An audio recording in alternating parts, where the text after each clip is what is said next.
Welcome to the Respectful Divorce Podcast. If you're considering a divorce, it's important to know that you have options for how you divorce. On the Respectful Divorce Podcast, we explore those options and provide advice from divorce professionals. On today's edition of the Respectful Divorce Podcast, we're talking with members of Collaborative Divorce Kansas City, and joining us today are Elizabeth Hill, an attorney in the Kansas City area, and Melissa Ellis, a divorce financial professional in the Kansas City area. Thank you both for joining us today. You're welcome, Tim. Thank you for having us. So let's just kind of begin with a simple question. The collaborative divorce process is a different way of handling a divorce. What attracted you to this process? Elizabeth? So for me, it was actually just more of a personal decision. I had been a litigator and I'd been in litigation for about 15 years at the time. I had children at home and I was burning the candle at both ends. And I felt like I had nannies raising my children because I was working all the time. I was starting to impact me physically, my health. And I just woke up one day and said, I am not doing this anymore. I'm not litigating. And I was already mediating some, but not a lot. And I just started exploring other areas. And it was kind of that time that this collaborative was coming out. And you heard about it in California with Pauline Tesler. And I just thought, this is something I want to explore and check into. Because if this is how I feel, being the lawyer, I can't imagine really what the client feels like when it's their life. Yeah. And I'm like, there's got to be a better way. Yeah. And Melissa, for you, what attracted you to this process? So I truly believe that you need a team to support you when you go through a divorce. When I got divorced, I trusted my attorney that he knew everything from taxes to finances to everything legal. And he didn't. And I found that out later. And I wasn't a CDFA or a CFP yet. So that made me want to make sure that people had the right resources when they were going through a divorce. I'm also a trained mediator. And I would tell everyone, yeah, we can figure out the finances, but you also need an attorney at some point to write the documents. They need to file it. I can't do that. That requires an attorney. But beyond that, the collaborative process also offers that support with the divorce coach. And that is so important, that emotional support, because there are so many decisions that are being made that I think that helps ease that burden of making some of those decisions. If you have someone that's trained in a true mental health professional, just to help you get through that transition. So I truly believe in that team approach. And I think it's the best way to get divorced. So what makes it better? I mean, you talked about the team, Melissa, but are there aspects of how you get to the settlement that make this a better process? I think having that open communication between all the professionals, because we're in a 6-way meeting. So you have each attorney, you have the mental health professional, that's the divorce coach, and you have the financial neutral that's there. So if there's a question, does this make sense financially? Yeah, the financial neutral, they can answer the question right away rather than, well, go talk with your CPA or go talk to your financial advisor and then come back and then have somewhat of a decision what you want to do. You don't have all that back and forth. We're all right there. If it's a question of somebody's just stressed out and having trouble making that decision, they can have a little sidebar with the divorce coach and kind of talk through it. And if it's a legal question, they have their attorney there saying, yeah, this is a good thing for you. Let's do this. And I think it condenses that decision making and that process so that we're all around the table together. And I think it helps make it less stressful and makes it happen a little bit quicker. Elizabeth, as somebody who's really been through the divorce wars, if you would, when you go through a litigated process, how is this different from the kind of wars that get fought? Well, when I think about when I was litigating, you would get ready for a trial and you spend all this time and all this money on interrogatories and depositions and document productions, and you prepare your trial notebooks and you go to court. And 9 times out of 10, you would end up settling the case in the hallway of the courthouse. And, at the time I'm thinking, this is okay, we got it done. This is great. I look back on that now and I think, how in the world could anyone be making good decisions with that kind of pressure in a hallway with a calculator? I mean, I just look back and I just think that's just so crazy. Where in collaborative, there's so much time that's spent reviewing, discussing, exploring options. Both parties get to hear what the other is saying. We get to hear the goals and interests of both parties. And we're constantly listening and reflecting on what everyone's saying and thinking to come to a resolution that's well thought out. It's when your state of mind is probably the best that it's going to be, right, with your coach, to make these decisions. And I'm always amazed at the creativity that comes out of a collaborative case. You always think, wow, I would never have thought about that. I like that. And it's so tailored to the couple, to their children. A case that Melissa and I just had tremendous creativity on the financial piece because they were right at the cusp of retirement. And Melissa and I, we were looking at Social Security benefits and the timing and how can we maximize where they're going to be for retirement at this critical moment, which would not have happened, I don't think, in a litigation case, in a trial. I just don't think it would have happened that way. And the reason for that is because it's positional. Is that right? Because you take a position? Litigation's positional, totally positional. It's like two parallel ships going down the ocean, right? I'm with wife and I represent her and I got really blinders on to what's happening on the other side, and vice versa with husband's turning, blinders on, totally focused on your client only. Where in collaborative, we're looking at their goals and interests individually, collectively, for their children, and creating an outcome that's the most supportive for everyone in the family. And that is one of the first things that you do. Is that correct, Melissa? Of let's talk about those goals and interests and establish what those are. And then you keep coming back to them throughout the process. Is that right? Exactly. And it is possible to make sure that each one's goals are met. But we also have that camaraderie among the professionals, that when we realize that maybe a goal isn't the best for one party, that we can all say, look, this really isn't the best solution. And a lot of times that surrounds who should keep the house. And a lot of times wife wants to keep the house, but it's not always the best solution.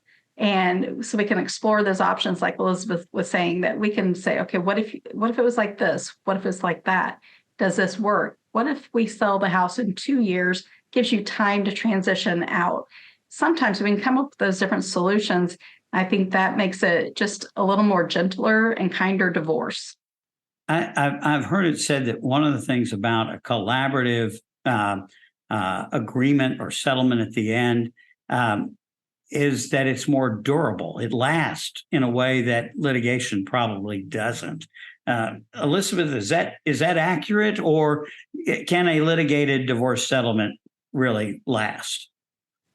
So I would just say, with my own practice, I cannot recall, and I've been doing collaborative work for 15 years, a case that post-divorce on some sort of a modification or adjustment to like a parenting plan or something went to court. One of the things that we promote and emphasize for couples doing collaborative divorce is that your divorce coach is always with you. So when your divorce is over, your divorce coach probably knows you better than any of us, because the coach has spent time with both parties and really worked to support them emotionally through the divorce, develop their parenting plan for them. And we say, if there's something happening with your parenting plan, go back to your coach. Your coach can assist you, navigate through. Maybe something needs to be tweaked or modified.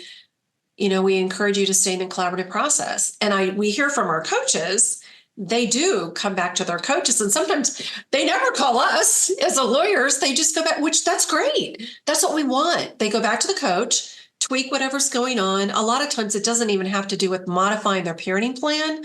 It's something else. It's a communication issue. It's a decision-making issue. They work through it and away they go.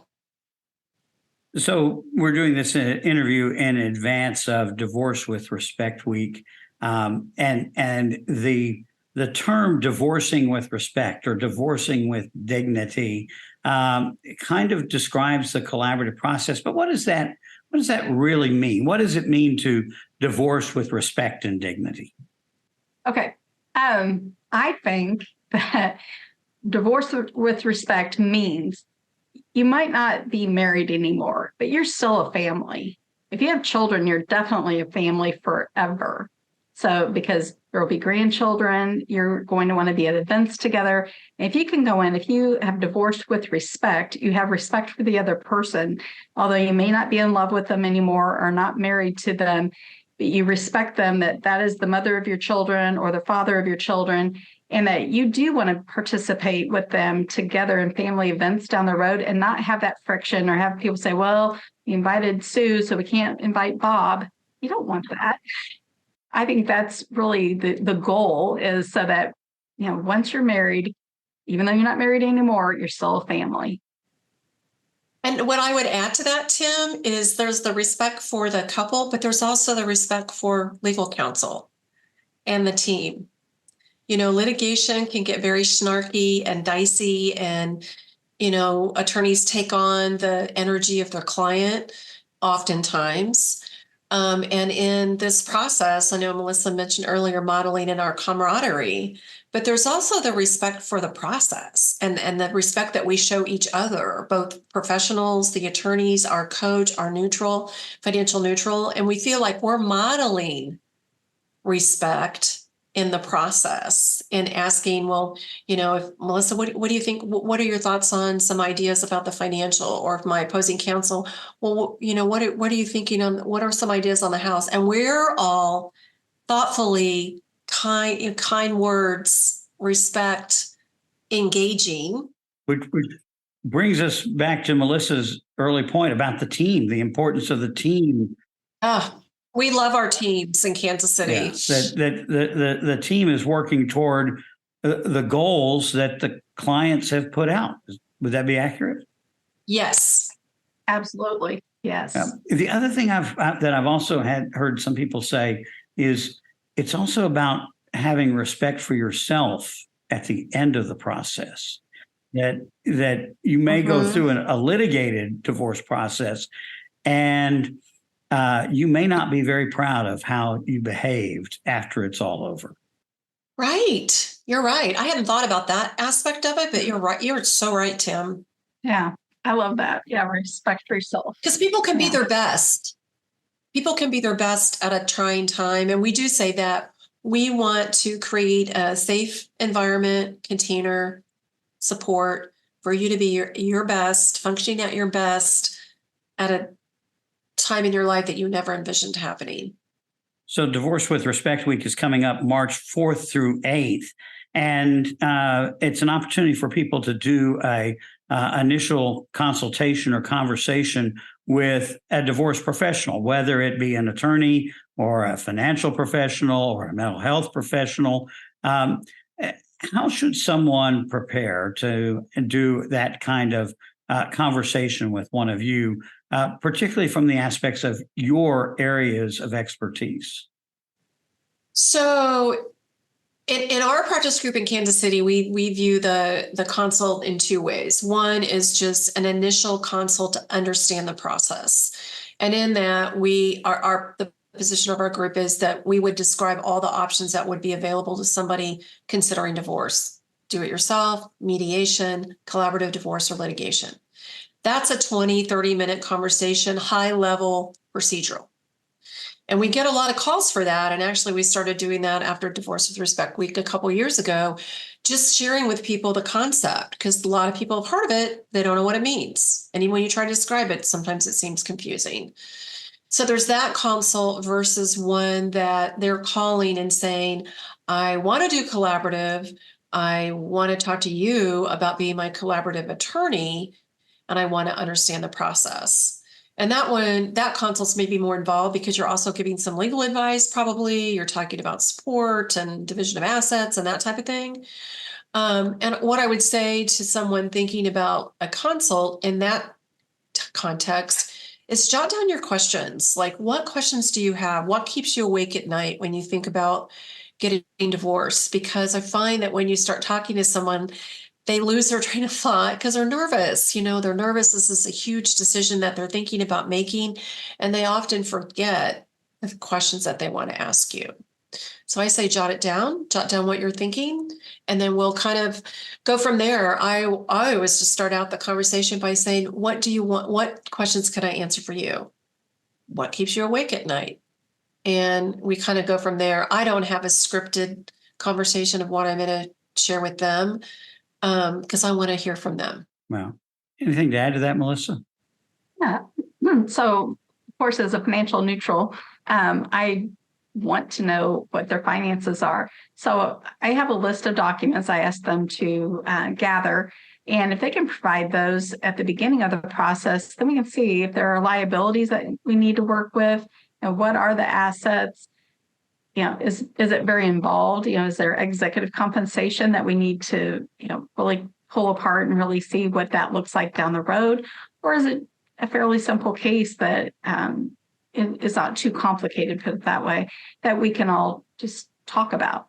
But starting with pulling together the most recent statements, tax returns, those types of things, that's a great way to get started so that you're prepared to start the process. All right. Well, Divorce with Respect Week is coming up March 4th through 8th. Elizabeth and Melissa, we appreciate you both being with us today. People can learn more about collaborative divorce in the Kansas City area by going to your website. And what is your website? collaborativepracticekansascity.com. Okay. And we will put a link to that in the show notes. Once again, thank you for being with us today. This reminder, Divorce with Respect Week is March 4th through 8th. For more information, go to divorcewithrespectweek.com, where you can sign up to get a free consultation during Divorce with Respect Week. This is Tim Crouch reminding you that collaborative divorce is a better way to untie the knot.